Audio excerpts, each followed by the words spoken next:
இன்றைய சிந்தனைக்கு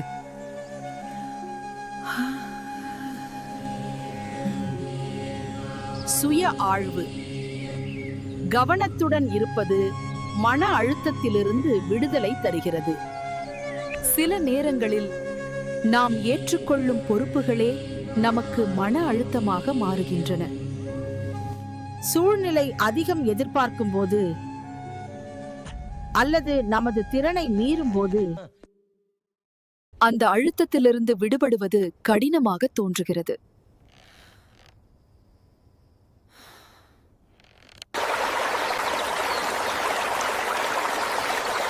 அந்த நேரங்களில் மட்டுமல்லல், வாழ்க்கையிலேயே மன அழுத்தத்தை குறைக்கும் வழி கவனத்துடன் இருப்பதே. ஆறு மெதுவாக பாய்கிறது, கவலைகள் அனைத்தையும் அடித்துச் செல்கிறது. என் மனம் அமைதியாக இருக்கிறது. என்னை கவனிப்பது என்னை மாற்ற உதவுகிறது. மன அழுத்தத்திலிருந்து என்னை விடுவிக்கிறது.